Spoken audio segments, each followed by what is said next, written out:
tangan sekali lagi yang meriah untuk Zafis UIN Jakarta. Wah.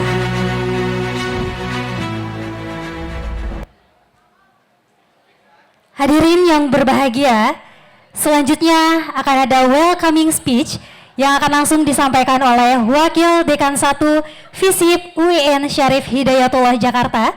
Untuk itu yang kami hormati Dr. Iding Rosyidin MSI, disilakan.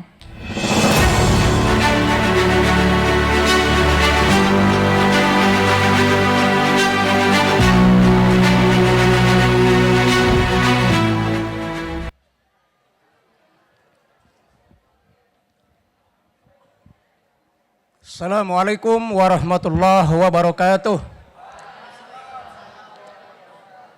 Selamat siang dan salam sejahtera untuk kita semua. Yang saya hormati Ketua Komisi Pemilihan Umum Provinsi Banten Pak Muhammad Ihsan, yang sudah dari tadi pagi ya ada di FISIP menjadi narasumber. Yang saya hormati Ketua KPU Kota Tangerang Selatan Pak Muhammad Taufik MZ. MZ ini ada kaitan Muhammad Zainun MZ. Dan semua jajarannya, Pak Sekretaris yang baru sampai, juga tim dari KPU RI, ya Bu Kika dan semua jajarannya, selamat datang di FISIP. Teman-teman FISIP ada Bu Wadek 2, Wadek 3 di luar memantau. Para Kaprodi, ada Kaprodi Ilmu Politik, Bu Suryani, Kaprodi S2, Pak Dr. Idris Taha, MSI dan Bu Kabag, serta teman-teman semua mahasiswa, mungkin mayoritas mahasiswa FISIP UIN Syarif Hidayatullah Jakarta, mungkin ada juga yang bukan dari FISIP ya. Pertama-tama tentu saya mewakili Bu Dekan yang kebetulan hari ini ada acara yang lain dan tadi pagi sudah memberikan sambutan, karena itu pada siang hari ini mewakilkan kepada saya untuk memberikan ucapan selamat kepada terutama tim KPU RI dan semua jajarannya ya, KPU Provinsi dan KPU Tangsel, atas acara atau kegiatan pada siang hari ini bertajuk KPU Goes to Campus ya, yang intinya adalah sosialisasi terhadap pemilih, terutama pemilih pemula. Dan perlu diketahui Bapak Ibu sekalian, mahasiswa yang hadir di auditorium ini sebagian besar adalah mahasiswa semester 1. Mungkin tadi ada yang semester 5 ya yang tadi ikut nyanyi, tapi sebagian besar adalah semester 1 yang notabene adalah para pemilih pemula. Dan kegiatan kita sosialisasi pada siang hari ini tampaknya memang target utamanya pemilih pemula. Sehingga sesuai dengan yang hadir di sini yang umumnya bisa dikategorikan pemilih pemula dan mereka adalah representasi dari generasi Z. Ya. Bapak Ibu sekalian, atas nama FISIP, ya, tentu saja pertama kami mengucapkan terima kasih ya kepada pihak KPU RI, KPU Provinsi dan Tangsel Kota, bahwa pada akhirnya hari ini kita melaksanakan salah satu butir dari perjanjian kerjasama ya FISIP dengan KPU PKS ya, di mana sebelumnya KPU dengan UIN sudah melaksanakan MOU beberapa bulan yang lalu, dan hari ini kita ini berjalan secara serentak. Di pagi hari kita seminar, sekaligus sudah penandatanganan PKS. Dan siangnya kita langsung melaksanakan salah satu poin dari PKS, yaitu sosialisasi. Karena ada beberapa poin di PKS, sosialisasi dan lain sebagainya. Karena itu ini adalah langkah pertama. Ya, atau kegiatan pertama antara FISIP dengan KPU. Insya Allah ke depan akan ada kegiatan-kegiatan yang lain. Setuju teman-teman mahasiswa? Kelihatannya teman-teman mahasiswa ini pada senang sekali siang hari ini ya. Makan sudah. Ya yang belum berarti belum. Tapi sebagian besar sudah ya. Belum. Ah, biar kedengaran sama panitia KPU. Nanti selesai acara akan dibagi makan. Ya. Jadi sekali lagi ini adalah kegiatan pertama, insya Allah ke depan ada kegiatan lain. Karena itu sekali lagi atas nama FISIP kami mengucapkan terima kasih kepada pihak KPU ya, atas acara ini dan kepada semua panitia dari dekanat dan prodi serta teman-teman mahasiswa yang ikut terlibat dalam kegiatan ini kami ucapkan terima kasih yang sebesar-besarnya. Demikian yang bisa kami sampaikan. Wassalamualaikum warahmatullahi wabarakatuh.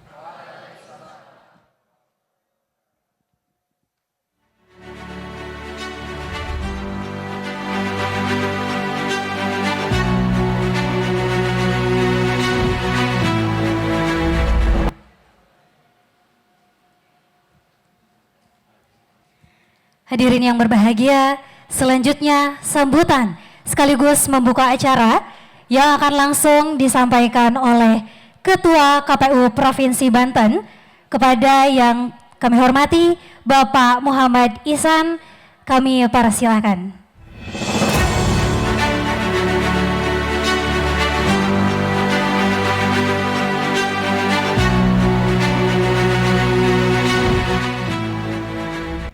Bismillahirrahmanirrahim. Assalamualaikum warahmatullahi wabarakatuh. Selamat pagi. Saya datang pagi, berarti masih pagi hari ini. Selamat siang bagi kita semuanya. Om Swastiastu, Namo Buddhaya, salam kebajikan, Rahayu. Yang saya hormati Pak Dr. Iding, selaku Wakil Dekan, beserta seluruh jajaran Dekanat Fakultas Ilmu Sosial dan Politik ya, FISIP, UIN Syarif Hidayatullah Jakarta, yang tidak mampu saya sebutkan satu persatu, namun tidak mengurangi rasa hormat dan takzim kami kepada guru-guru kami. Kemudian yang saya hormati Pak Sekretaris KPU Provinsi Banten, Pak Ferry Sahminan, Mas Taufik, senior, mohon izin, karena lahirnya lebih dahulu, IAIN beliau ini, bukan UIN. Bu Heni, KPU Kota Tangerang Selatan, kemudian ada Mbak Kika dari KPU RI, terima kasih Mbak Kika, jangan bosan-bosan, Banten ini dijadikan tuan rumah terus. Kalau dijadikan tuan rumah semakin bahagia nih pemilih di Banten. Bu Riana, Pak Didi ya, dari KPU RI. Kemudian yang saya hormati seluruh mahasiswa dan mahasiswi FISIP UIN Syarif Hidayatullah Jakarta. Pertama-tama marilah kita senantiasa mengucapkan syukur kehadirat Allah Subhanahu wa taala yang mana Allah telah memberikan kita kesehatan sehingga kita semuanya bisa hadir di acara sosialisasi dan pendidikan pemilih KPU Gustu Kampus. Ini salah satu strategi KPU dalam rangka mendekatkan pilkada itu di tengah-tengah pemilih, khususnya pemilih pemula yang notabene ada di kampus-kampus di seluruh Indonesia, tak terkecuali di UIN Syarif Hidayatullah Jakarta. Salawat dan salam mudah-mudahan tetap terlimpahkan kepada baginda Nabi Agung Muhammad SAW, karena beliaulah kita semuanya bisa membedakan mana yang hak dan mana yang batil. Bapak dan Ibu, serta teman-teman sekalian, pertama kami juga mengucapkan rasa kegembiraan dan rasa bahagia karena kami bisa menjalankan aktivitas sosialisasi dan pendidikan pemilih di UIN. Karena ini penting. Sebagaimana kita ketahui, di Banten itu jumlah pemilihnya ada di angka 8,9 juta. Pemilih 8,9 juta ini didominasi oleh Gen Z dan milenial. 50 sekian persen itu didominasi oleh teman-teman semuanya.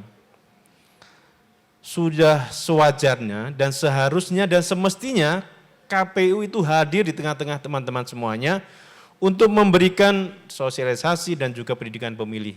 Nah, tadi siang kita juga sudah sama-sama mendengar bagaimana pentingnya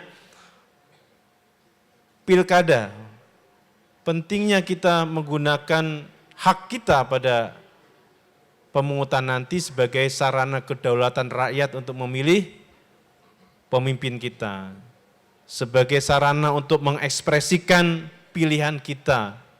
Nah, ini penting kita hadir di sini dalam rangka memberikan edukasi kepada teman-teman semuanya dengan harapan kualitas demokrasi kita semakin membaik, kualitas pilkada kita juga semakin baik, sehingga apa? Nanti pilihan teman-teman untuk memilih pemimpin itu tidak salah lagi, yang nantinya akan memberikan kebahagiaan kepada teman-teman semuanya. Seperti hari ini, teman-teman semuanya bahagia nggak? Bahagia kan?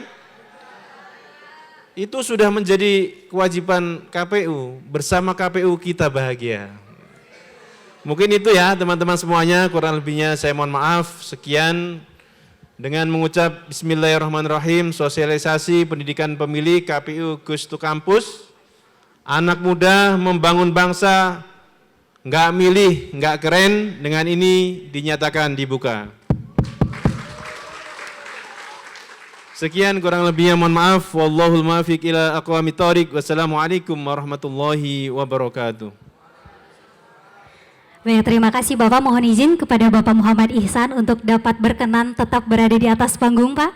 Karena selanjutnya kita akan ada penyerahan plakat cenderamata.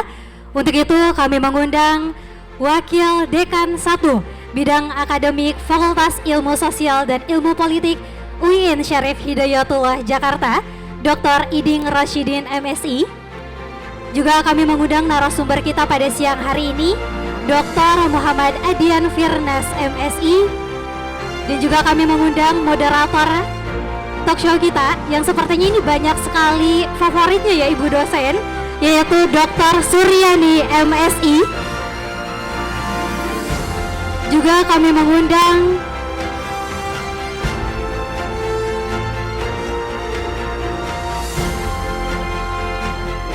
dari KPU Republik Indonesia yang diwakili oleh Ibu Intan Rizkika Permatasari. Dan kami mengundang Ketua KPU Provinsi Banten Bapak Muhammad Ihsan yang sudah ada di atas panggung. Juga kami mengundang Ketua KPU Kota Tangerang Selatan Bapak Muhammad Taufik MZ untuk mohon Bapak izin dapat berkenan naik ke atas panggung. Baik hadirin yang berbahagia, ini adalah penyerahan plakat cenderamata yang mana sebagai bentuk kerjasama. Yang pertama, pemberian plakat dari KPU RI yang diwakili Ibu Intan Rizkika Permatasari kepada Fakultas Ilmu Sosial dan Ilmu Politik UIN Syarif Hidayatullah Jakarta yang diwakili oleh Bapak Dr. Iding Rasyidin MSI. Kepada tim dokumentasi, kami persilakan untuk dapat mengabadikan momen. Baik, terima kasih. Selanjutnya dari Ketua KPU Provinsi Banten, Bapak Muhammad Ihsan, yang akan diberikan kepada narasumber kita, Dr. Muhammad Adian Firnas MSI.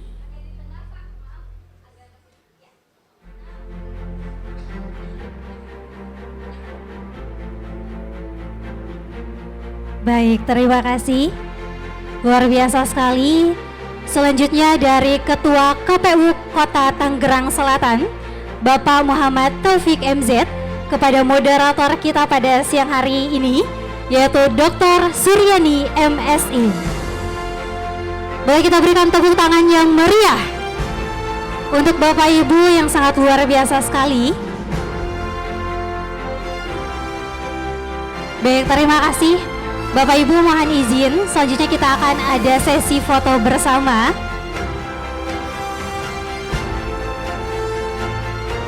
Para hadirin yang berbahagia, inilah dia penyerahan plakat cenderamata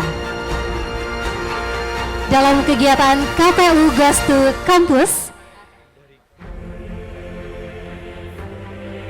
yang diselenggarakan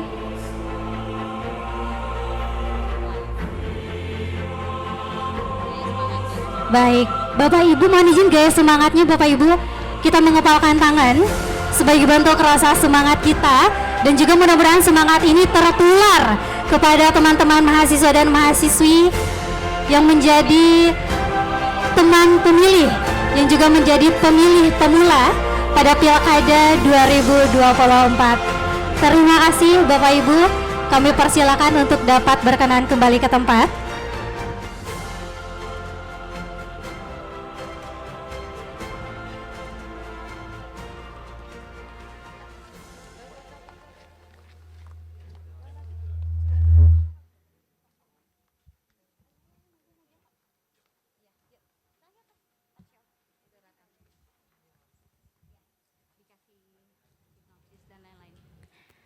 Baik hadirin yang berbahagia, selanjutnya ini adalah talk show yang tentunya sudah kita tunggu-tunggu dari tadi.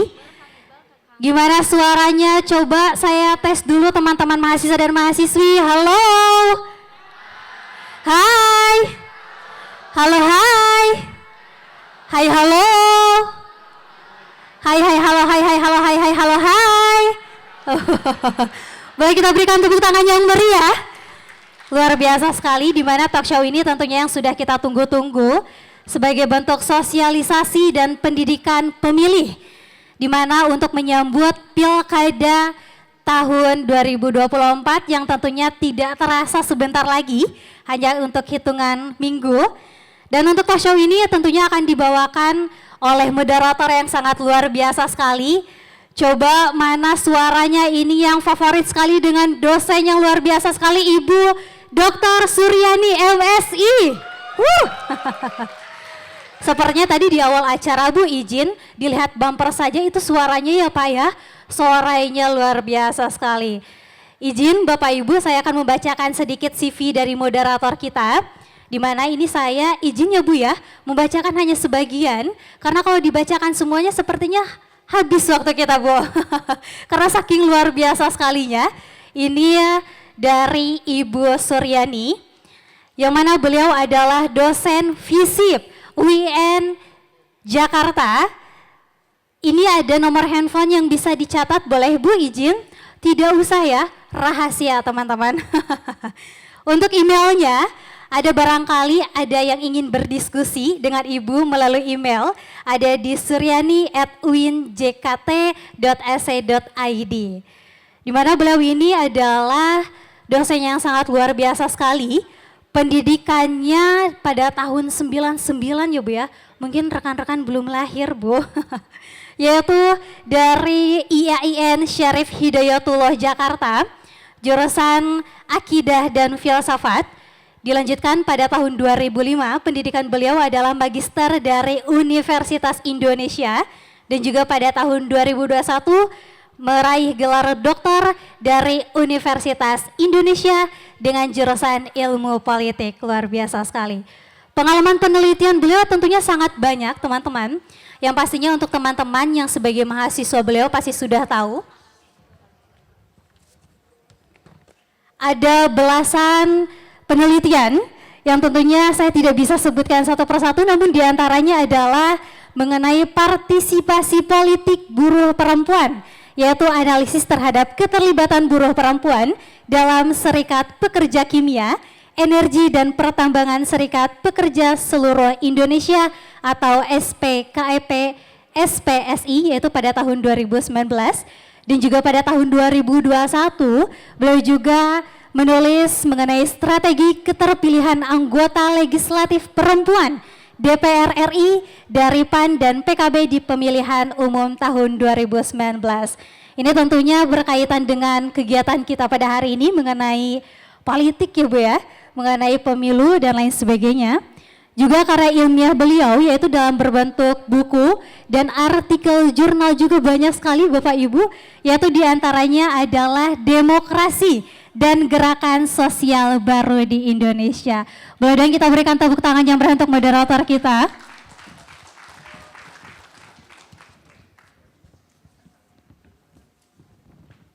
Nah ini tentunya untuk teman-teman sebagai contoh agar kita menjadi mahasiswa yang gak kupu-kupu, Bu. Kuliah pulang, ada di sini yang kupu-kupu? Saya, oke.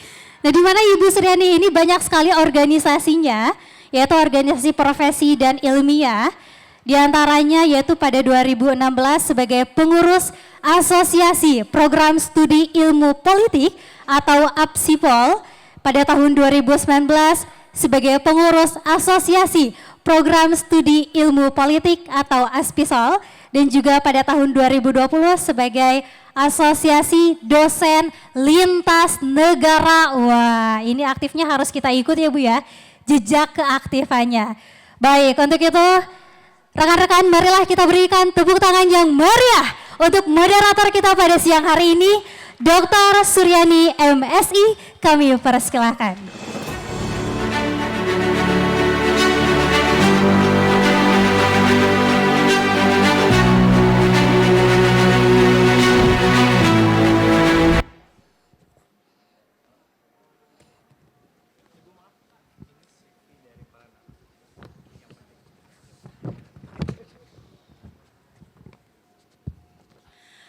Bismillahirrahmanirrahim. Assalamualaikum warahmatullahi wabarakatuh.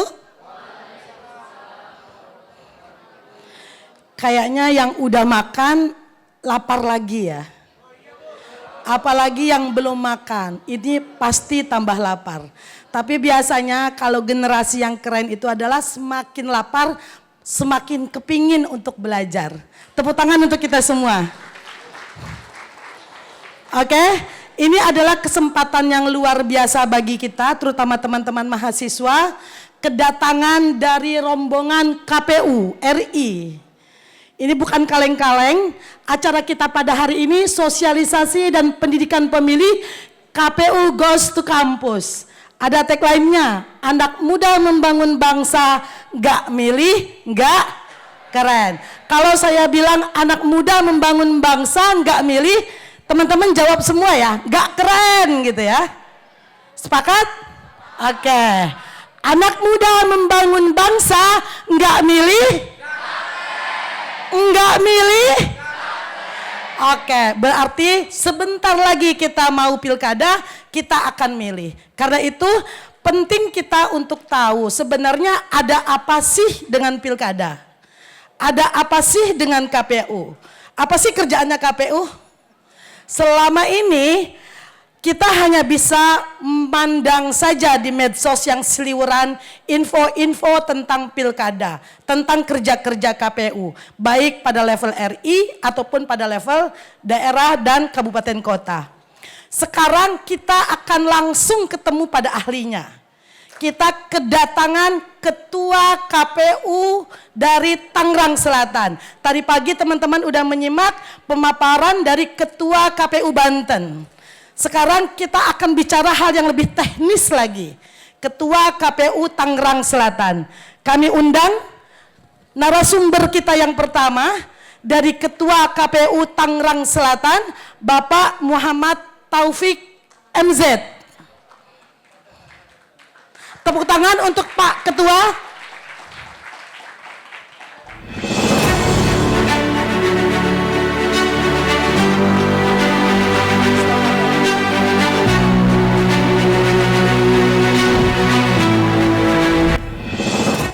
Oke, enggak seru. Kalau ada praktisinya, enggak ada akademisinya.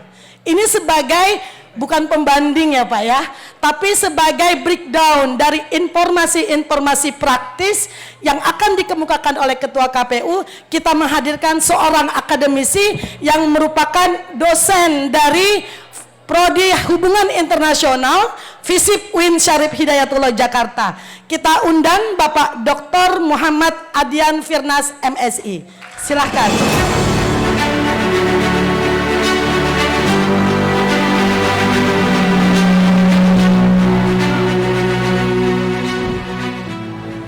Silakan Pak Adian dan Pak Taufik.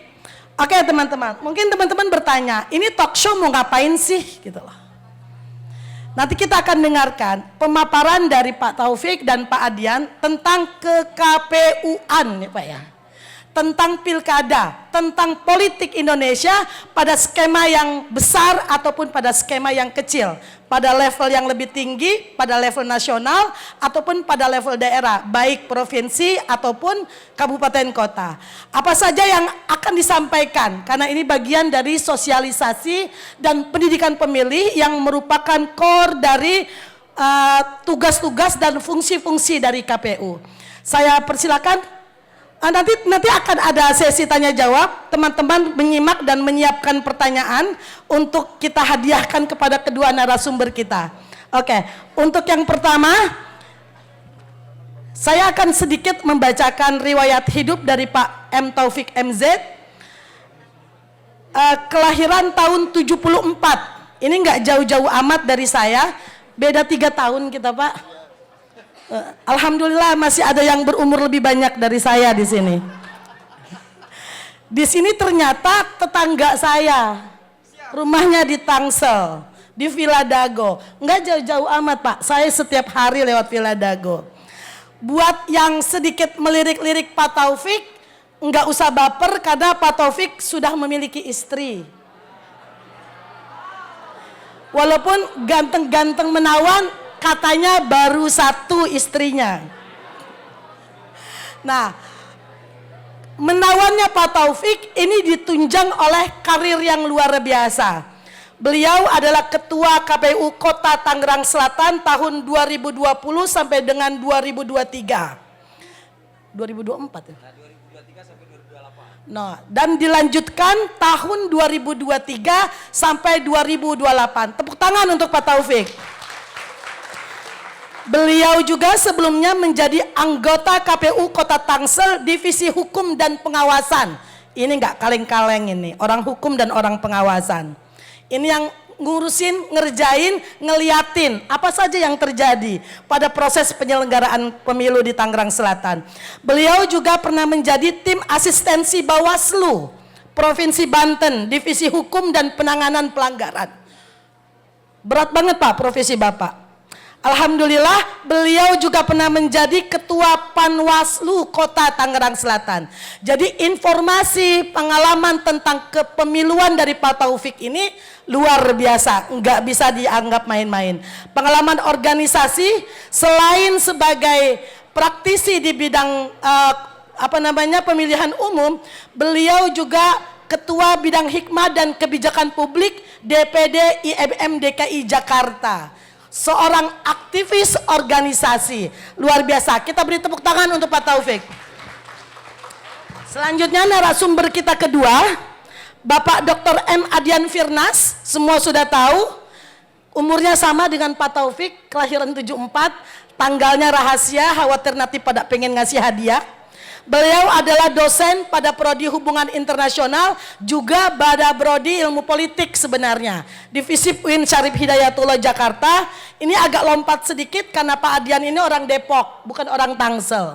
Mungkin nanti orientasinya akan lebih luas. Bagaimana melihat pemilu di Depok, juga pemilu di Tangsel. Beliau mendapatkan gelar doktornya pada tahun 2021 di Universitas Indonesia pada Prodi Ilmu Politik. Jadi nggak kaleng-kaleng kalau mau ngomongin soal ilmu politik, dengan pengalaman penelitian yang luar biasa juga banyak. Kalau kita bacakan satu persatu ini banyak sekali. Yang terakhir pada tahun 2024, Pak Adian ini meneliti tentang relasi birokrasi dan politik dalam pilkada pasca berlakunya Undang-Undang ASN. Studi perbandingan netralitas birokrasi dalam Pilkada Depok sebelum dan sesudah pemberlakuan Undang-Undang ASN nomor 5 tahun 2014. Tepuk tangan untuk Bapak M. Adian Firnas. Oke, selanjutnya kita akan langsung pada sesi inti kita. Bicara tentang KPU artinya bicara tentang bagaimana kita sebagai warna negara yang baik melihat KPU ini adalah panitia, pelaksana, penyelenggaraan pemilihan umum. Tugasnya sangat amat berat, karena menjadi penanggung jawab dari berjalan atau tidak berjalannya proses atau mekanisme demokratisasi di Indonesia. Karena pemilu ini kan menjadi salah satu dari indikator demokratisasi di Indonesia. Nah, kita akan dengarkan pemaparan dari Pak Taufik tentang bagaimana sih sebenarnya cara kerja KPU untuk merespon situasi yang sekarang ada. Apalagi menghadapi pemilih-pemilih muda yang luar biasa kritis, keren-keren dari Gen Z dan generasi milenial tentunya. Silakan Pak Taufik. Baik, terima kasih moderator kita yang luar biasa, Bunda Hajah Elvi Suryani. Mirip Bu Elvi Sukaisi. Assalamualaikum warahmatullahi wabarakatuh. Pak Doktor, naga bonar kena tembak. Terdengar tapi nggak kompak. Assalamualaikum warahmatullahi wabarakatuh. Selamat siang dan salam sejahtera buat kita seluruhnya. Bismillah, alhamdulillah, wassalatu wassalamu ala rasulillah, ma ba'du. Yang saya hormati pimpinan kami, Ketua KPU Provinsi Banten, Pak Muhammad Ihsan, suhu saya dalam hal kepemiluan. Yang saya hormati Pak Wadek FISIP Universitas Islam Negeri Syarif Hidayatullah, Pak Dr. Iding, yang insya Allah alhamdulillah semakin merekatkan beliau salah satu panelis di debat pada pelaksanaan Pilkada atau Pilwalkot Kota Tangerang Selatan. Yang saya hormati Bapak Dr. Radian yang insya Allah sebagai narsum mudah-mudahan nanti melengkapi hasanah puzzle dalam pengalaman, pemahaman tentang demokrasi dan kepemiluan kita. Yang saya hormati Bu Heni Lestari, seyogyanya, sesolonya, seklatenya ini beliau yang hadir di sini karena beliau Ketua Divisi SDM Sosdiklih Parmas, Sosialisasi Pendidikan Pemilih dan Partisipasi Masyarakat. Tapi memang ketua itu siap diperintah oleh anggota. Yang saya hormati pejabat fungsional dari KPU RI dan juga KPU Provinsi Banten, adik-adik sekalian, mahasiswa-mahasiswi yang saya banggakan. Bu Suryani izin saya dejavu dulu, saya ingin bernostalgia sedikit Bu. 28 tahun yang lalu, lama Bu ya, saya masuk di IAIN Syarif Hidayatullah Jakarta, saya di Usuludin Bu. Di Usuludin, ya betul, sama Ibu Akidah Filsafat, saya perbandingan agama. Maka lulusan PA ya PA sesungguhnya gitu. Bapak Ibu sekalian, tahun 96 saya masuk IAIN Syarif Hidayatullah Jakarta, 24 tahun yang lalu, tahun 2000 persis saya selesai. Dan kalau nggak salah dalam sejarahnya FISIP ini embrionya dari Usuludin, dari PPI Pemikiran Politik Islam dan Sosiologi Agama yang kemudian menjadi FISIP. Teman-teman seluruhnya, karena tadi dimulai dari sebuah stimulus yang luar biasa oleh moderator, maka teman-teman saya ingin mengantarkan 3 hal saja karena saya yakin teman-teman sudah rindu dengan film yang bagian dari edukasi pendidikan politik KPU RI, Tepati Janji. Isinya nanti sebetulnya praktek dari sebuah gambaran kekinian tentang demokrasi di Indonesia. Oleh karena itu Bapak Ibu sekalian, teman-teman yang saya hormati, saya banggakan, yang pertama saya ingin mengantarkan begini, agar kelihatannya teman-teman FISIP ini kan dari sisi kajian keilmuan cukup memadai, maka tidak bisa kami sebagaimana ke OKP dan lain sebagainya. Pertama tentang substansi demokrasi atau substansi pemilu atau pilkada, bahwa founding fathers kita sudah sepakat sistem demokrasi adalah pilihan dalam negara Republik Indonesia. Maka salah satu pilar demokrasi adalah partai politik dan mekanisme adalah melalui pemilu atau pemilihan. Oleh karena itu substansi pemilu sesungguhnya adalah bukan hanya sekedar pergantian kekuasaan, pergantian tata pemerintahan, pergantian legislasi yang berjalan, ritualitas 5 tahunan yang kita lakukan, tapi sejauh daripada itu sesungguhnya teman-teman seluruhnya, ini melengkapi ya kajian teman-teman di FISIP, bahwa proses demokrasi itu sebetulnya kan ajang kontestasi, ajang konflik yang sah dan legal yang diatur oleh undang-undang dan tata aturan, baik itu PKPU, Perbawaslu dan aturan-aturan lain yang mengikat. Nah oleh karena itu dalam rangka kontestasi dan ajang tadi konflik, maka sesungguhnya substansi kita memilih itu sebetulnya hari ini, kalau nanti kami di tanggal 27 November 2024 kita seluruhnya, kalau kemarin di tanggal 14 Februari 2024 kita memilih presiden, memilih DPD, memilih DPR RI, DPRD provinsi dan DPRD kabupaten kota, maka substansinya adalah mengkonversi mengkonversi suara kita seluruhnya menjadi kekuasaan. Nah, jadi nggak bisa dianggap sepele, mengkonversi, sekali lagi, mengkonversi suara kita menjadi kekuasaan, baik di eksekutif maupun di legislatif. Di eksekutif dengan terpilihnya Prabowo Subianto dengan Gibran Rakabuming Raka, maka artinya suara kita menjadi kekuasaan presiden yang akan mengakses SDM dan sumber daya alam. Mengakses SDM itu artinya bahwa menteri-menteri yang kemudian akan ditentukan presidensial sistemnya, maka bagaimana Pak Prabowo dan Pak Gibran Rakabuming Raka gitu menentukan kabinetnya, wakil-wakil menterinya, BUMN atau badan-badan negara, itulah yang disebut dan mengakses SDM. Jadi hari ini kita nggak boleh protes ketika Pak Prabowo dan Pak Gibran kemudian dilakukan dengan orientasi tugas di Akmil, itu urusan beliau mengakses SDM. Maka hari ini nggak boleh protes karena kita sudah dikonversi kekuasaan di Pak Prabowo untuk menentukan kabinetnya maupun BUMN dan lembaga-lembaga negara lainnya yang diatur dipilih langsung oleh pemerintahan. Yang kedua teman-teman, yang tidak kalah penting adalah kekuasaan mengakses sumber daya alam. Sumber daya alam itu artinya Bapak Ibu sekalian, dari Aceh sampai Papua, dari Pulau Miangas sampai Pulau Rote, dari Sabang sampai Merauke, sumber daya alam Indonesia akan dikelola 5 tahun ke depan karena sudah dikonfirmasi kepada Pak Prabowo dan Pak Gibran, maka sesungguhnya kita sudah menyerahkan itu.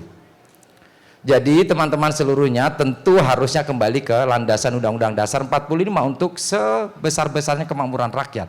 Nah, disinilah sesungguhnya konversi dari SDM dan sumber daya alam itu diturunkan dalam pemilihan kontestasi pilkada, pemilihan gubernur, wakil gubernur, wali kota, dan wakil wali kota. 27 November nanti itu nggak hanya sekedar kita memilih di TPS, tetapi itulah hari itu kita seluruhnya suara kita dikonversi menjadi gubernur, kekuasaan di tingkat eksekutif wilayah provinsi, wali kota kekuasaan eksekutif di wilayah kabupaten kota.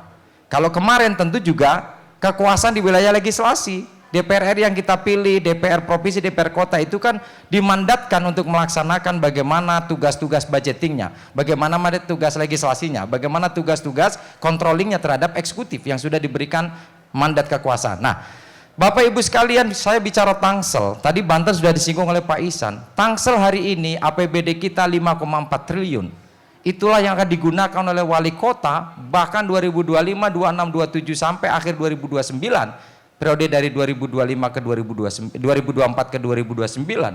Bisa jadi itulah yang akan dikonversi menjadi sumber daya alam Tangsel yang dikelola. Maka hari ini KPU Tangsel dengan tagline-nya pilkada berintegritas, Tangsel berkualitas. Berintegritas penyelenggaranya, tadi disebut oleh Bu Moderator, gimana KPU-nya kalau nggak trust publiknya turun.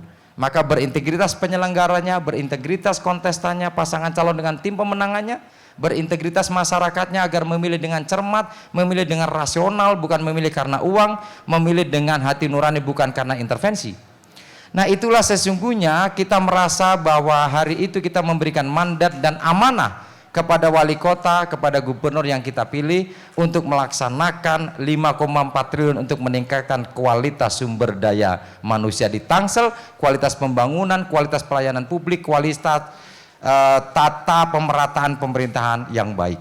Itu pertama. Yang kedua, Bapak Ibu sekalian, teman-teman mahasiswa FISIP yang saya banggakan, yang kedua begini, lanjut kepada urgensi partisipasi. Sering kita mengatakan partisipasi yang tinggi, maka itulah tolok ukur keberhasilan KPU dalam melaksanakan pemilihan atau pemilu. Bagi kami partisipasi yang tinggi secara otomatis itu udah pasti kok. KPU itu ya sebagai penyelenggara, tapi bukan itu yang kami harapkan. Bahwa sesungguhnya partisipasi yang tinggi itu menjadi legitimasi. Semakin legitimit wali kota, gubernur yang kita pilih, semakin ada tinggi, semakin partisipasi tinggi, maka semakin tinggi ikatan emosional, ikatan moral, ikatan institusional dalam untuk mengawal, melaksanakan aspirasi dan kepentingan rakyat yang dipimpinnya atau warga negara yang dipimpinnya. Ini urgensi dari partisipasi. Sekali lagi, partisipasi yang tinggi bukan hanya tolak ukur keberhasilan, walaupun memang itu bagian penting dari prosesnya diterima masyarakat, kemudian hasilnya diterima masyarakat, partisipasi tinggi, itu bagian komprehensif keberhasilan KPU dalam melaksanakan tahapan demi tahapan pemilu maupun pemilihan. Tapi sebetulnya semakin tinggi partisipasi maka semakin tinggi tanggung jawab wali kota, gubernur yang kita pilih untuk tidak main-main terhadap tadi anggaran, terhadap sumber daya manusia, ngontrol seluruh kepala OPD, SKPD, camat, lurah, ada 7 kecamatan di Tangsel, ada 54 kelurahan di Tangsel yang akan dikomando oleh wali kota dan wakil wali kota mengelola 5,4 triliun. Itu artinya KPU punya value kepada masyarakat, bukan sekedar tahapan yang kita sampaikan, tapi urgensi partisipasi. Nah, yang terakhir Bapak Ibu sekalian adalah peran partisipasi masyarakat. Kami tentu hari ini memutuskan peran kami menjatuhkan pilihan di penyelenggara. Ada kawan-kawan kami di PPK tingkat kecamatan, ada kawan-kawan kami di kelurahan, Bu Suryani, PPS, kemarin Pantarli, dan nanti KPPS di tanggal 27 November 2024. Ada juga yang memilih menjadi penyelenggara Bawaslu sebagai tupoksi mengawasi seluruh tahapan proses yang dilakukan KPU secara regulatif, logistik maupun teknis. Kemudian juga mengawasi kontestasinya, mengawasi masyarakat. Pilihannya itu. Kemudian boleh pilihan berikutnya adalah partisipasi aktif menjadi pemantau. Boleh juga yang praktis atau pragmatis menjadi tim pemenangan, menjadi saksi, itu silakan. Itu namanya partisipasi aktif. Nah, KPU hari ini mengetuk teman-teman data ini Bu Suryani, data kami di KPU Tangsel DPT yang kami tetapkan kemarin 1.058.000 sekian, maka ada 53% yang milenial dan ada 13% yang Gen Z. Kalau digabung menjadi 57%.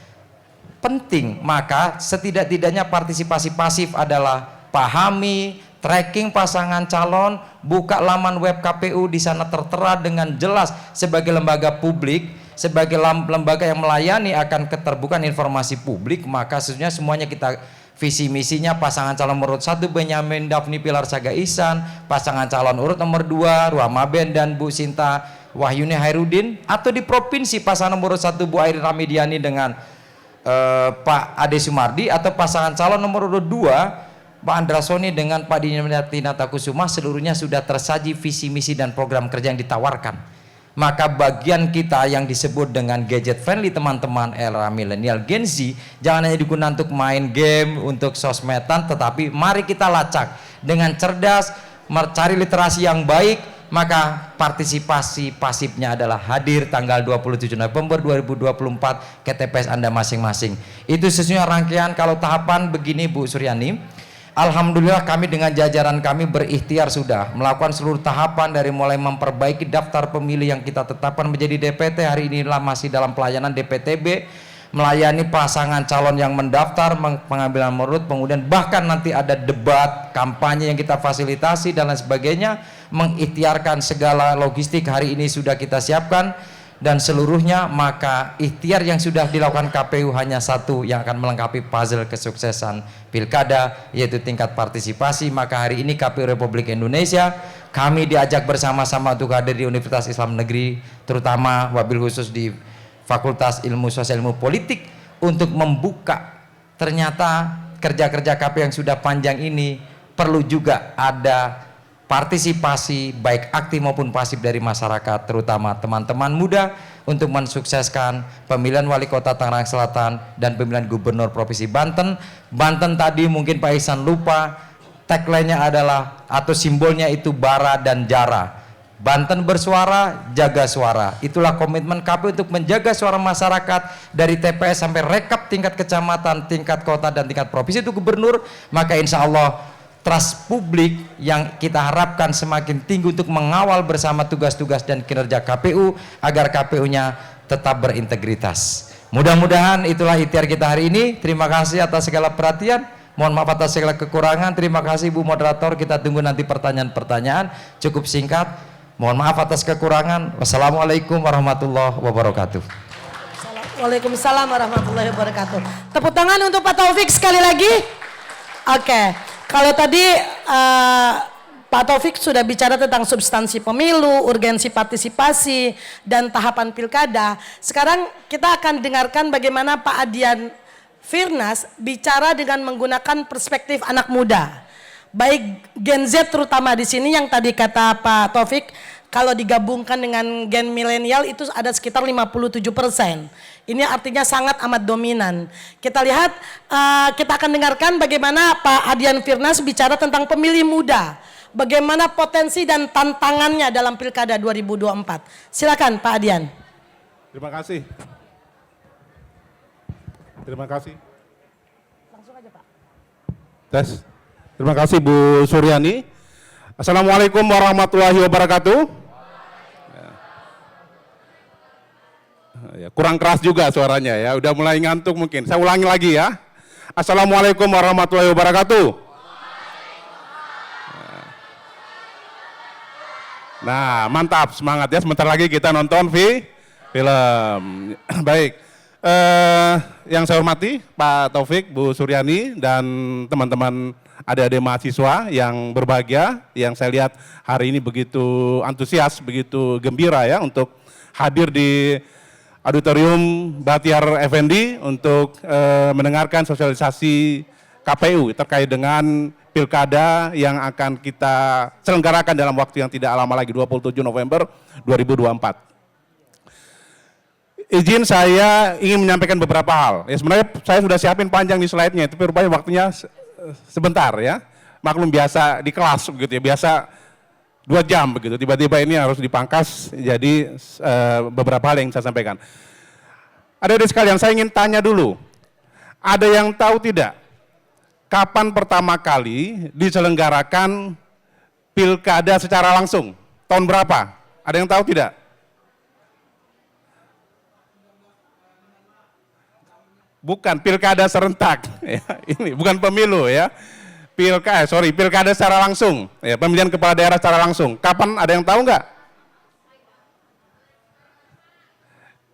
2005, ya berarti ini sudah kali kelima ya, kali kelima kalau yang daerah yang sejak tahun 2005 ya melaksanakan pemilihan kepala daerah secara langsung.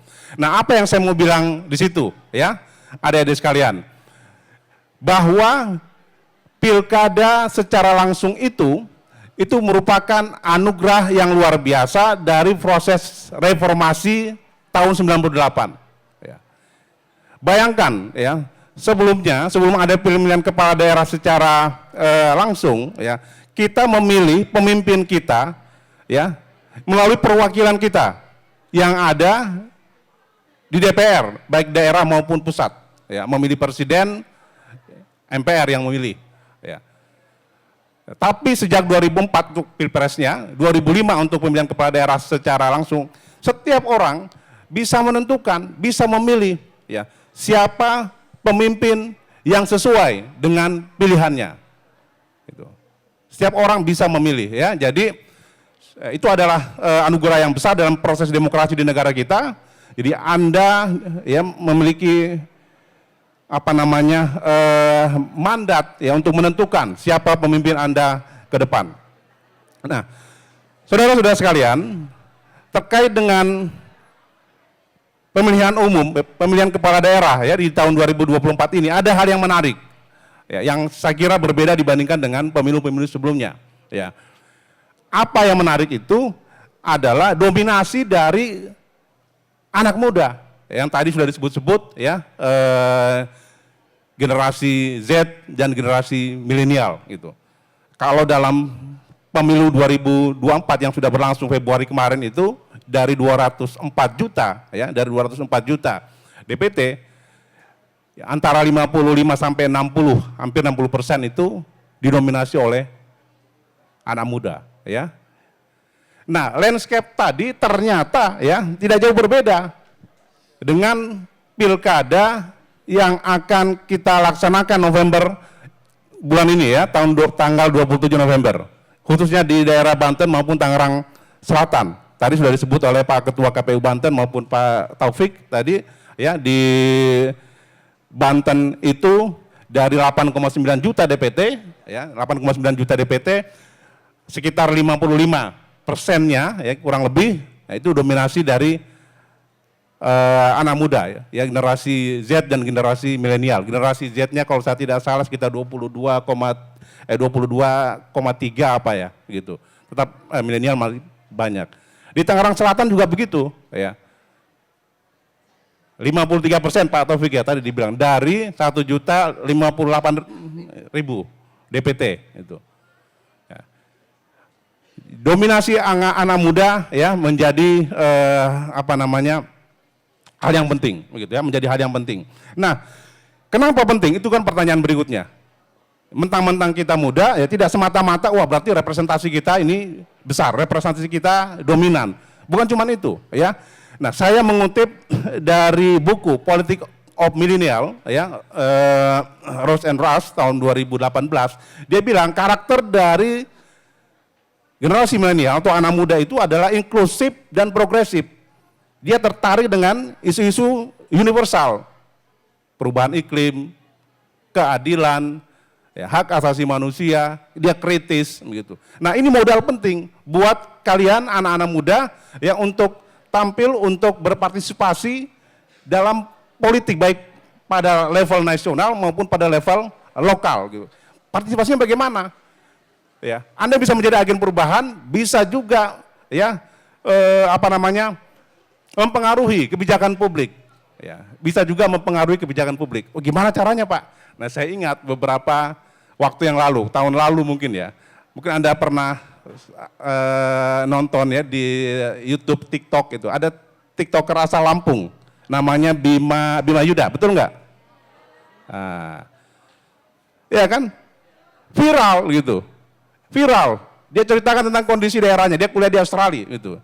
Dia ceritakan tentang kondisi di Lampung. Ada yang dari Lampung di sini, mohon maaf ya, bukan. Tapi saya melihat itu suara dari anak muda. Nah, apa yang terjadi? Didengar oleh pemerintah pusat sampai presiden datang ke sana. Ya, melakukan perbaikan jalan, bahkan anggaran juga ya turun untuk memperbaiki jalan yang rusak di sana. Nah, itu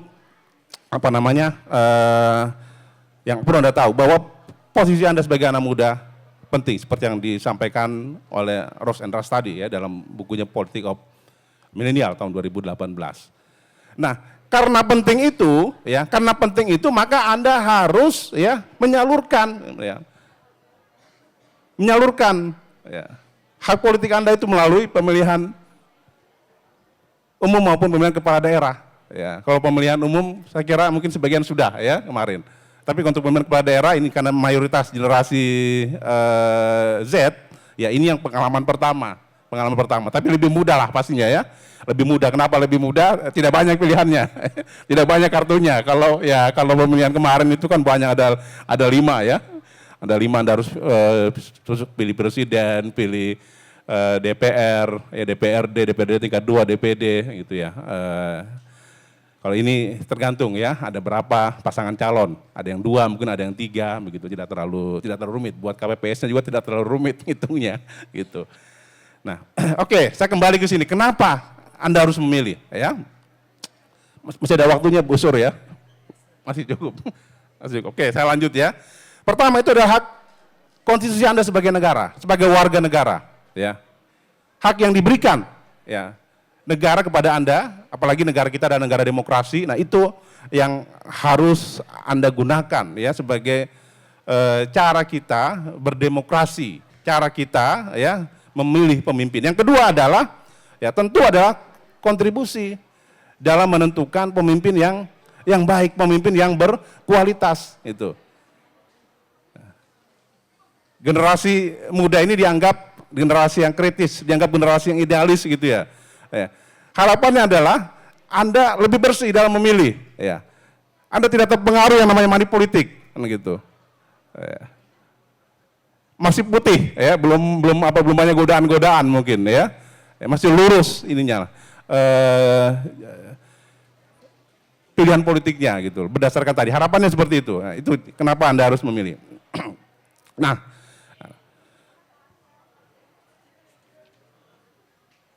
Nah, tantangannya tapi ketika harus memilih semacam itu, tantangannya supaya kita memilih yang terbaik. Nah, yang pertama adalah kadang-kadang kurang pengetahuan. Kenapa kurang pengetahuan? Ya, Ada juga yang bersikap apatis mungkin ya, tidak mau peduli begitu ya. Kemudian kurang terinformasi ya. Kemudian pendidikan politik mungkin yang kurang ya di tiap-tiap sekolah. Ketika Anda SMA dulu mungkin jarang ya. Saya percaya bahwa KPU melakukan itu, tapi kan juga KPU memiliki keterbatasan anggaran, mungkin tidak dapat melakukan di semua sekolah, di semua kampus, harus dipilih begitu ya. Nah, itu juga menjadi tanggung jawab kita bersama gitu. Nah, saya menyarankan ini buat KPU juga ya mungkin ya, maka tentu harus ada langkah-langkah untuk meningkatkan partisipasi para anak muda ini. Yang pertama adalah edukasi politik, Pak Taufik, saya kira ini terus dilanjutkan ya. Apa yang kita lakukan hari ini di FISIP, saya kira bagian dari itu. Ini luar biasa acaranya, ya, meriah, ya. Tidak hanya monoton ceramah, tapi ada juga hiburan-hiburan, ya, yang membuat acara kita makin variasi gitu. Kemudian yang kedua adalah penggunaan media sosial. Gunakan handphone yang Anda punya, ya, untuk mencari informasi-informasi terkait dengan isu-isu politik ya maupun pemimpin-pemimpin yang layak untuk dipilih pada tanggal 27 November. Nah, kemudian yang ketiga saya kira ini penting ya, meningkatkan keterlibatan anak muda sebagai petugas pemilu gitu. Waktu Pilpres kemarin sebelumnya saya kira KPU Pusat melibatkan mahasiswa sebagai petugas KPU. Nah, kalau pengalaman saya, Pak Taufik, pengalaman saya di Depok itu ya, waktu 2019, saya kebetulan jadi ketua KPPS waktu itu. Jadi ketua KPPS. Nah, setelah itu selesai, walaupun lumayan capeknya Pak ya, waktu itu, capek sampai pagi. Nah, saya bilang sama Pak RW di lingkungan saya, Pak, saya lihat komposisinya ini petugas kita tua semua, rata-rata di atas 45 tahun. Gitu. Saya bilang ke depannya harus diubah, harus mayoritas anak muda. Nah, saya membayangkan 2024 ya sistem pemilu tidak jauh berubah, masih akan sangat melelahkan. Kita mulai tahun 2020, waktu pilkada serentak pada saat itu di Depok juga begitu. Dan kita serahkan ke Karang Taruna itu. Paling hanya ada 2 ya yang senior yang mendampingi. Kemarin Pilpres 2024 juga begitu. Ada 2 TPS di RW kami, nah itu kita serahkan ke Karang Taruna sebagai petugas KPPS-nya. Dan hasilnya bagus ya. Mereka antusias, mereka semangat menjalankan itu. Saya kira mengajak keterlibatan anak-anak muda dalam proses pemilihan umum itu baik pusat maupun daerah itu adalah hal yang wajib dilakukan. Kalau kita ingin anak-anak muda ini ya partisipasinya makin tinggi dari waktu ke waktu dalam pemilihan umum. Masih ada apa habis? Oh, masih ada 1 menit. Baik, terakhir ya, saudara-saudara sekalian, terakhir. Karena kalian ini saya anggap juga sebagai anak-anak saya juga ya. Nah, saya ingin kasih tips lah kira-kira ya. Kan nanti mau memilih ya. Tanggal 27. Ini mau milih semua kan? Ikut pemilih kan? Ikut nyoblos kan? Udah punya pilihan belum? Udah, jadi tinggal memantapkan saja ya. Baik, yang pertama ya saran saya ya, paling tidak ini sebagai senior yang sudah sering memilih ya, sudah sering memilih bertahun-tahun. Yang pertama adalah cek kembali DPT-nya, jangan sampai ada namanya yang terlewat atau belum ada. Kalau belum ada urus ke RT RW ya. Kemudian yang kedua adalah cek rekam jejak calon yang akan Anda pilih ya. Cek rekam jejak calon yang akan Anda pilih. Anda sudah punya pilihan, cek kembali rekam jejaknya. Ya, Anda googling kan bisa muncul itu, ya, bisa muncul di internet ya, apa yang pernah dia lakukan di masa lalu ya, hal-hal baik apa yang pernah dia buat, ya, itu kan bisa kita cek rekam jejaknya dengan mudah ya, dengan googling itu. Yang ketiga, pelajari visi misinya, programnya bagaimana, ya, Anda harus bisa menilai calon pemimpin yang akan Anda pilih itu berdasarkan kacamata policy problem solving, ya, gitu. Ya, kira-kira mereka mampu menyelesaikan persoalan-persoalan yang ada di tempat tinggal Anda. Hindari hoax, itu hati-hati ya. Cross check, jangan nyebarin berita kalau itu bohong ya. Berita yang masuk cek kembali ya, cross check ya, jangan sampai salah, jangan sampai bohong gitu ya. Kemudian ketika di saat hari pemilihan ya, pastikan ya Anda tahu betul cara memilih yang benar. Jangan sampai suara Anda hilang hanya gara-gara salah nyoblos. Ya, di tempat-tempat yang terlarang kan, jadi suaranya nggak sah, kan sayang itu. Udah semangat ya, udah punya pilihan yang mantap betul ya, jangan sampai tahajud juga gitu ya. Nah, ternyata suaranya nggak sah gara-gara ya, salah tempat ketika dia nyoblos, tidak sesuai dengan aturan gitu. Dan yang terakhir, Anda juga harus turut mengawasi ya. Kalau ada pelanggaran-pelanggaran laporkan ke Bawaslu gitu, supaya Anda juga punya peran dalam menghadirkan, dalam mewujudkan ya pilkada yang berkualitas gitu. Saya kira itu ya, Ibu Moderator, terima kasih. Wassalamualaikum warahmatullahi wabarakatuh. Waalaikumsalam warahmatullahi wabarakatuh. Oke, teman-teman masih nyimak? Tadi menyimak semua ya, apa yang disampaikan oleh Pak Taufik, apa yang disampaikan oleh Pak Adian. Karena dua narasumber kita ini akan memberikan kuis. Saya nggak tahu, panitia ada hadiahnya? Ada hadiahnya. Tolong diingat-ingat materi tadi. Saya persilakan kepada Pak Taufik dulu untuk memberikan pertanyaan kuisnya. Silakan. Baik, terima kasih. Yang nanti duluan segera tunjuk tangan, sebutkan nama dan nomor handphonenya. Nomor rekening gitu Pak. Baik, tadi ya teman-teman seluruhnya, karena dalam konteks pilkada pertanyaannya, siapakah calon wali kota dan wakil wali kota Maumere? Nah, main tunjuk-tunjuk aja. Belum tahu jawabannya belum selesai, pertanyaan belum selesai, udah nunjuk-nunjuk tangan aja. Baik, saya ulangi ya. Siapakah calon gubernur dan wakil gubernur Banten? Baik, agak cepat juga kawan kita yang pakai batik itu. Ya silakan. Oke, silakan sebutkan nama, prodi dan nomor rekening ya Pak. Ya. Oke. Nama saya Amar dari Prodi Ilmu Politik, mahasiswanya Bu Suryani juga sama Pak Adian juga. Nah, mau jawab pertanyaannya, Gubernur Banten sama calonnya ya. Yang pertama ada Bu Airin Rahmidiani sama Pak Ade Sumardi. Satu lagi ada Pak Andra Soni sama Pak Ahmad Raden Dimyati Natakusuma. Oke, benar jawabannya Pak Taufik? Betul. Nanti dihubungi oleh panitia untuk hadiahnya. Terima kasih Top Marco Top Mas Amar. Kepada Pak Adian silakan. Baik, pertanyaan saya pertama umum ya tentang pilkada. Ya. Agak susah dibandingkan pertanyaannya Pak Taufik. Ya, wajar dong ya kan, dosen ya kan.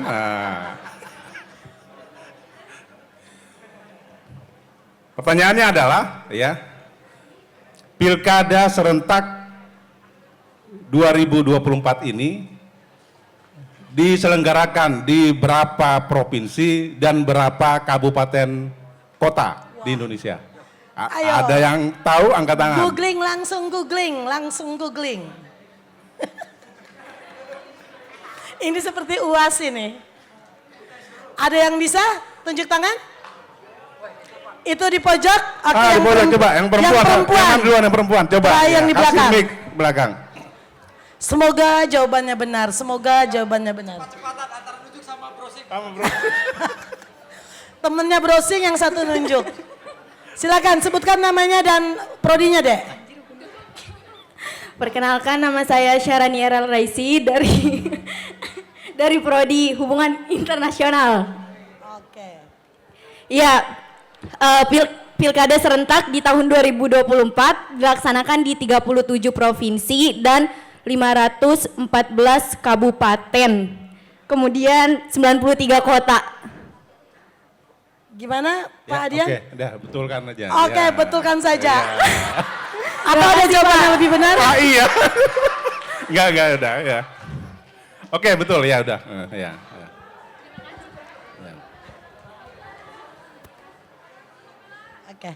Oke, selamat kepada yang berhasil menjawab kuis. Tepuk tangan untuk kita semua.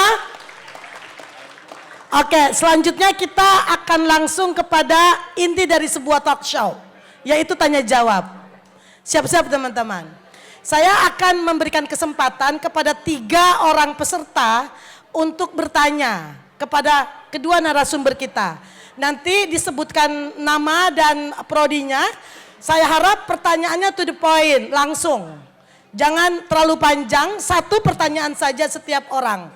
Saya berikan kesempatan kepada satu laki-laki, satu perempuan, dan yang ketiga nanti main cepet-cepetan. Oke, silakan kepada teman-teman yang mau bertanya, tunjuk tangannya. Yang laki-laki dulu, enggak salah, yang perempuan dulu. Ada berapa orang perempuan yang nunjuk? Ada 2. Ini yang lebih awal, silakan, yang pakai baju putih. Baik, terima kasih atas kesempatannya. Sebelumnya perkenalkan, nama saya Fadilah Amalia Putri dari Prodi Ilmu Politik semester 1. Jadi kan pilkada serentak ini, saya baca dari web KPU, pernah dikatakan kalau pilkada itu dibuat serentak tuh agar pemerintahannya berjalan stabil karena konstelasi politiknya mengawal 5 tahun ke depan. Tapi nggak dijelaskan itu bagaimana konstelasi politiknya itu mengawal dan bagaimana pemerintahan itu stabil. Jadi saya ingin menanyakan untuk dijelaskan lebih lanjut mengenai hal itu. Terima kasih. Oke, pertanyaan yang cukup kritis dari seorang mahasiswa semester 1, Pak. Ini penanda proses belajarnya lumayan progresif ya. Untuk selanjutnya dari laki-laki, saya mau 1 orang. Tadi sudah bagian sini, sekarang bagian sini. Silakan.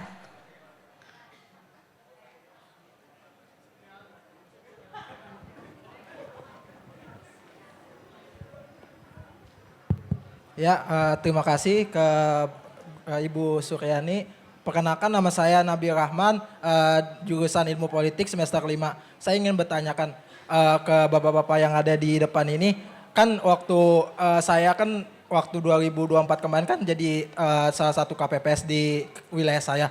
Nah itu saya melihat, kan tadi Bapak udah jelasin bahwa salah satu sosialisasi kan cek DPT-nya. Akan tetapi malah waktu saya datang ataupun bertugas di situ malah banyak yang DPT-nya itu nggak benar-benar dicek dulu, jadi langsung aja ke situ. Nah apakah KPU salah untuk bersosialisasikan kepada masyarakat terkait DPT yang ada di Instagram atau sosial media atau gimana? Bisa ditolong jelaskan dong kepada saya gitu. Terima kasih. Oke, yang ketiga siap-siap. Saya tebak-tebak saja untuk laki-laki dan perempuan. Silakan tunjuk tangan. Wow, banyak sekali. Saya harus lihat. Oke, yang di depan silakan. Karena dari tadi sudah tunjuk tangan terus. Oke, terima kasih Ibu atas kesempatannya. Perkenalkan, nama saya Rabiul Faliha Caniago, salah satu mahasiswa Pak Ardian juga dari Hubungan Internasional semester 5. Nah, saya rasa dari penjelasan Pak Ardian tadi yang mengenai tantangan yang dihadapi pemilih muda, ada satu lagi tantangan yang sudah saya temui di beberapa orang, yaitu trust issue. Nah, saya ingin meminta pendapat Bapak-bapak, bagaimana tanggapannya mengenai hal tersebut dan bagaimana solusi yang tepat mengenai problem tersebut. Terima kasih. Trust issue. Oke, terima kasih. Sudah 3 orang penanya. Saya persilakan kepada bapak-bapak narasumber untuk menjawab. Ada 3 pertanyaan yang berkaitan dengan mekanisme bagaimana pemilu atau pilkada bisa menjadi stabilisator konstelasi politik. Lalu tentang sosialisasi DPT, lalu tentang tantangan menghadapi trust issue. Silakan, Pak Taufik dulu. Baik, terima kasih. Nanti mohon dilengkapi Pak Dokter. Pertama Mbak Fadilah ya, ini luar biasa ini. Ini yang dibicarakan di RDP dengan Komisi 2 ya kira-kira begitu. Terkait dengan kenapa pilkadanya serentak. Makna apa kemudian dalam rangka untuk menyatukan tata pemerintahan pusat, lokal atau daerah. Baik, gini ya, ini tentu desain pemilu itu tentu akan gini, katakan pemilu 2019, katakan ya, pemilu 2019 hasil pemilu 2019 Pileg dan Pilpresnya. Kemudian pilkadanya itu kalau 2019 seharusnya itu kan ada di 2022 ada kemarin harusnya pilkada. Kemudian di 2023 juga ada. Tetapi bayangkan wali kota dan wakil wali kota tidak seiring dengan hasil legislatif yang dipilih tahun 2019. Artinya anggota dewan sudah hampir selesai masa tugasnya, baru ada proses pemilihan wali kota. Dan akan tidak nyambung lagi ketika wali kota yang baru ketemu dengan separuh dewan yang baru lagi dalam hal proses tata anggaran dan lain sebagainya. Ini sesungguhnya kalau dimulai dari kenapa ada pilkada serentak. Kalau bahasa dari sisi anggaran tentu bagaimana menghemat anggaran negara dengan serentak itu kan semakin baik itu tata logistik dan seterusnya bisa walaupun tetap dianggarkan oleh APBD kabupaten, kota, provinsi. Tetapi dalam desain kepemiluan itu memang antara tugas legislasi yang harus mengontrol kepada eksekutif baik itu tataran di presiden, kalau tingkat pusat gitu ya, itu kan sudah mulai serentak walaupun beda bulan. Tetapi kenapa pilegnya provinsi RI serentak tetapi wali kota gubernurnya belum. Oleh karena itu tata keserentakan ternyata baru bisa dimulai di tahun 2024 ini di 37 provinsi karena yang satu provinsi DOB, daerah otonomi baru yang belum bisa melaksanakan pilkada. Nah oleh karena itu teman-teman semangatnya adalah begini, pilkada serentak itu untuk memastikan bahwa ada keselarasan antara legislatif dengan eksekutif. Oleh karena itu sesungguhnya kalau nanti dalam penyelenggaraan kepemiluan dulu kan ada konsepnya sebenarnya serentaknya begini. Pilkada serentak itu 3 alternatif setahu saya gitu. Sependek bacaan saya selama 1 periode setengah di KPU dan sebenarnya di Bawaslu. Kan gini, serentak tingkat nasional. Misalkan kita memilih presiden, memilih DPD, memilih DPR RI. Itu pada dilaksanakan tuh. Berarti 3 surat suara. Kemudian memilih lokal, berarti memilih gubernur, bupati wali kota, DPR provinsi, DPR kota. Itu 2 kamar. Atau alternatif berikutnya adalah kamar eksekutif, kamar legislatif. Jadi memilih DPR RI, DPD, DPR provinsi, DPR kota dalam waktu yang sama. Maka berikutnya adalah memilih presiden, memilih wali kota, memilih gubernur dan wali kota atau bupati. Tetapi hari ini tahun 2024 yang sudah berjalan adalah pemilihan serentak pilpres dan ini pilkada serentak yang pertama di Indonesia. Tentu ini bukan trial and error ya, bukan uji coba menurut, tetapi sudah proses yang panjang. Maka kita lihat 2024 pilkada serentak ini bagaimana kontestasi kehidupan perpolitikan partai-partai politik.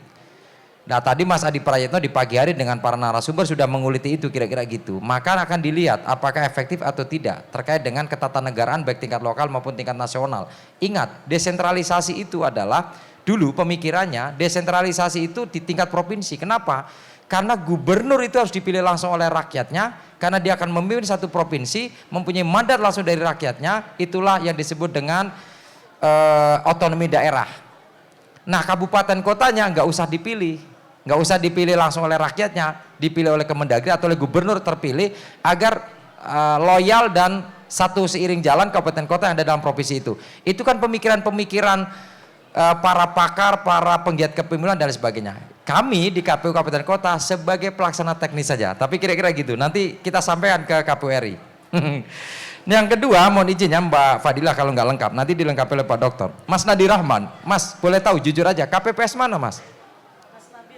Sorry, yang ini yang laki ya, Mas Nabil ya, bukan Nadi Rahman, bukan? Ya Nabil Rahman, di mana Mas?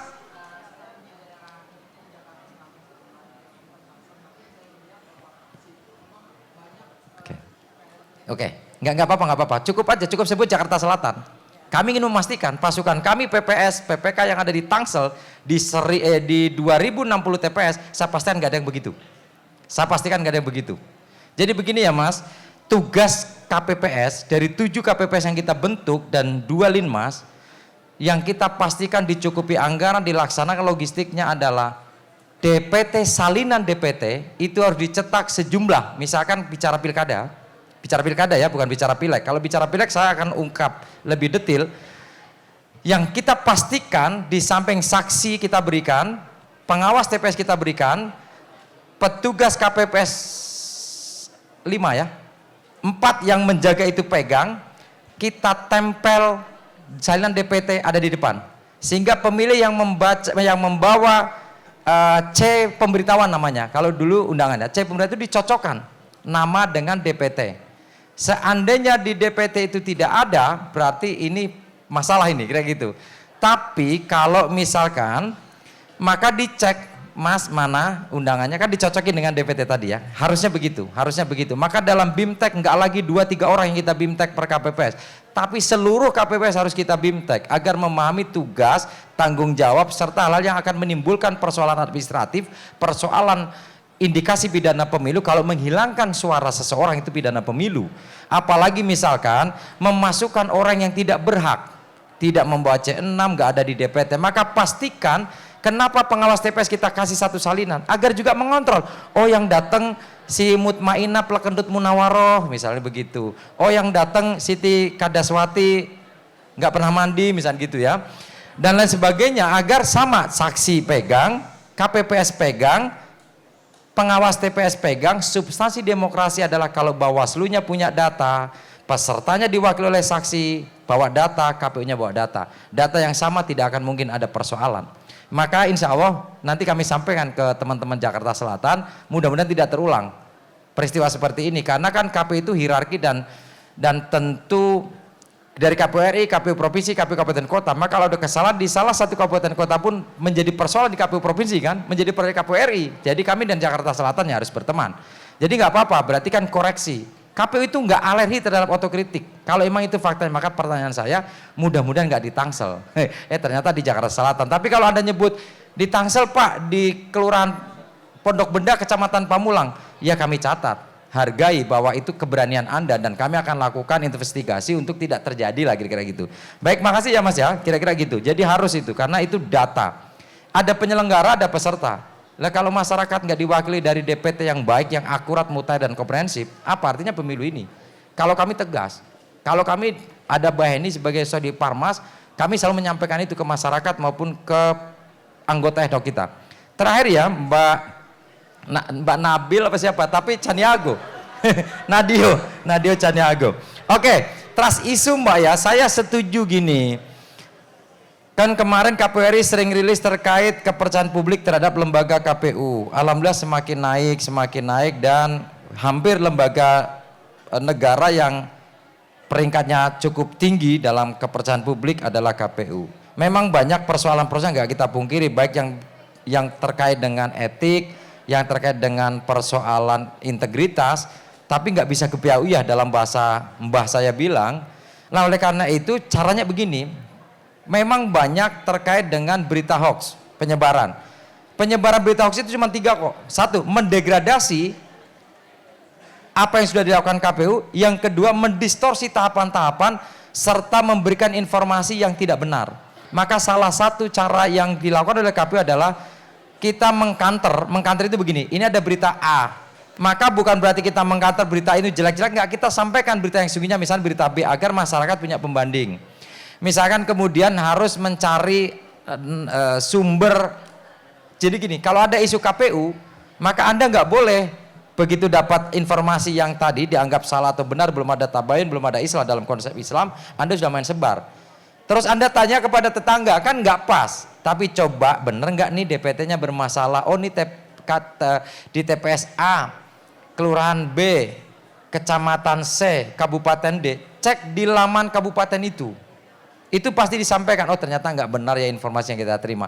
Nah dalam rangka menjaga trust publik itu, keterbukaan informasi sebagai lembaga yang juga terbuka informasi publik, PPID kita juga jalan terus terbuka pelayanan itu. Nah sekali lagi ya, maka carilah informasi ke sumber asal informasi itu. Pasti KPU akan menyampaikan, kalau misalkan ramai, oh Malaysia sudah tercoblos dan lain sebagainya. Di samping KPU juga melakukan cross check, pasti setelah itu Bako Humas akan membuat berita-berita, sekali lagi ya, bukan pembenaran tandingan, tapi menyampaikan informasi yang sesungguhnya. Ternyata di sana adalah kotak kosong yang tidak ada isinya. Fotonya ditunjukkan, yang kemarin kan misalkan ada hoax, ini ada hoax, ini yang faktanya. Nah begitu cara trust issue, ya memang kami juga tidak mudah Bayangkan kalau kami komisioner tingkat kabupaten kota 5 orang berdasar sekretariatan, tentu enggak juga bisa mengontrol 35 kami punya PPK di 7 kecamatan, 162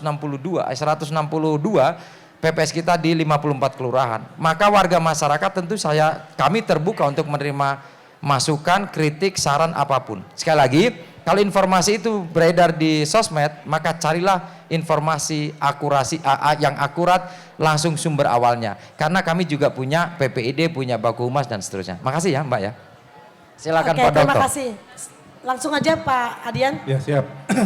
Saya menambahkan ya tadi Pak Taufik ya yang kompeten yang hal-hal yang sifatnya teknis dia sudah jawab dengan baik. Saya mulai dari pertanyaannya Rabiul tadi ya. Nah, itu kalau yang terkait dengan tadi isu terhadap kelembagaan publik ya. Nah, saya ingin melihat yang lain juga, saya kira yang terkait ya. Ada rilis dari CSIS beberapa tahun yang lalu ya. Terkait dengan ini, ketidakpercayaan anak muda, saya lupa persentasenya berapa ya, tapi dia bilang hanya 1,1% anak muda yang tertarik ya dengan politik begitu, dan banyak yang kurang percaya terhadap elit politik, terhadap isu politik. Nah, bagaimana mengatasi ini, ya kan? Nah, maka caranya adalah ya kalian manfaatkan itu ya. Kemampuan kalian ini generasi Z ini luar biasa ya, pengetahuan keahliannya dari sisi teknologi ya kan, calon politisi ya yang akan mencalonkan diri entah itu sebagai wali kota, wakil wali kota, DPR ya, saya bicara yang sudah ya yang kemarin itu pileg itu, kita bisa searching ya, rekodnya bagaimana, visi misinya bagaimana kalau dia sedang mencalonkan, program-programnya apa itu ya. Pilih yang terbaik ya di antara yang ada ya. Kita percaya bahwa proses politik ya itu sudah menghadirkan calon-calon terbaik gitu ya. Proses politik itu bisa menghadirkan calon-calon terbaik. Nah, kalau ternyata ya dia melanggar ya kan harus evaluasi kan. Dia melanggar ya tahun berikutnya nggak usah pilih lagi kan, gampang kan? Nggak usah pilih lagi tahun berikutnya. Oh, ternyata dia tidak konsisten. Oh, dia tidak memenuhi janji-janjinya yang dia sampaikan ya ketika dia akan mencalonkan diri. Nah, Anda punya kekuatan untuk itu ya, untuk tidak memilih kembali ya. Jadi makanya tidak selalu Anda lihat ya, tidak selalu incumbent itu kemudian menang ya. Nah, ada juga yang kemudian dia dikalahkan sama pendatang baru begitu. Karena mungkin tadi ya, masyarakat ya bereaksi terhadap kinerja dia selama 5 tahun ketika dia memimpin. Gunakan itu ya. Kemudian yang kedua tadi teknis banget ya, teknis banget. Ya, silakan ke KPU, saya juga pernah ngalamin itu ke KPPS begitu. Wah, ini kok nama istri saya double ada di TPS lain begitu kan. Nah, kita komunikasi yang baik akhirnya oh ternyata ada kesalahan-kesalahan itu bisa dikomunikasi, laporkan. Gitu kalau ada hal-hal yang menurut Anda tidak sesuai begitu. Nah, kemudian yang terakhir ya, melengkapi saja jawabannya Pak Taufik tadi. Saya ingat saya kira ini adalah titik temu sebenarnya. Kalau dalam perspektif saya sebagai akademisi politik ya, hasil dari pilkada serentak itu. Karena beberapa tahun lalu kan sudah ada perdebatan. JK sudah menyampaikan bahwa pilkada langsung ini pada sisi ekonomi ini kosnya luar biasa, ada sekitar 600 triliun habis untuk itu. Maka kemudian apakah akan kembali lagi seperti ya, dipilih oleh DPRD ya, atau yang langsung hanya gubernurnya saja ya, yang wali kota, bupati ya diserahkan kepada DPRD. Nah, ternyata kan publik merespon. Ya, kemudian hadir serentak ini efisiensi dan tadi tata kelola yang baik menyesuaikan. Saya kira itu adalah paling tidak sampai saat ini solusi yang bisa dihasilkan oleh para elit-elit politik kita terkait dengan itu. Bu Suryani udah menatap saya tajam, mungkin sudah habis waktunya mungkin. Ya udah cukup lah Bu Suryani ya. Terima kasih, kasih applause buat kita semuanya ya, semangat semua. Terima kasih. Oke, bagus-bagus dan berat-berat ya. Oke, luar biasa. Ada 3 pertanyaan sulit yang sudah dijawab dengan sangat amat baik terkait bagaimana urgensi pilkada yang dinisbatkan menjadi stabilisator dari konstelasi politik di Indonesia, hal yang terkait dengan salinan data DPT yang bermasalah tadi ditanyakan oleh Mas Nabil, lalu Mbak Robiul yang bicara tentang trust issue, tantangan menghadapi trust issue. Ini adalah hal-hal yang penting sekali untuk bisa kita simak dan tadi sudah dipertanyakan dan dijawab dengan luar biasa oleh dua orang Bapak narasumber kita. Tepuk tangan untuk kedua narasumber kita dan teman-teman yang hadir semua di sini. Kiranya talk show kita sudah berakhir. Kalau mau ngikuti keinginan sebenarnya saya kepingin buka ruang untuk pertanyaan lagi. Bahkan saya sebenarnya pengen ikut menjawab. Cuma itu kayaknya nggak mungkin karena kita dibatasi oleh waktu. Setelah ini masih ada agenda yang lain. Ada nobar, ada juga penampilan musik dari artis kita. Terima kasih atas kehadiran teman-teman semua. Saya harap masih bertahan sampai acara berakhir nanti. Terima kasih kepada Pak Taufik dan kepada Pak Adian. Kepada teman-teman panitia dan dari pihak KPU juga. Luar biasa, applause untuk kita semua. Mudah-mudahan kita bisa menjadi pemilih yang baik, pemilih yang kritis, dan pemilih yang cerdas. Sekali lagi saya ingin mengemukakan tagline-nya, kalau saya bilang anak muda membangun bangsa nggak milih, teman-teman langsung jawab nggak keren, oke? Anak muda membangun bangsa nggak milih? Enggak milih? Sekali lagi, enggak milih? Oke, jadi kita akan jadi pemilih yang bijak. Terima kasih. Assalamualaikum warahmatullahi wabarakatuh.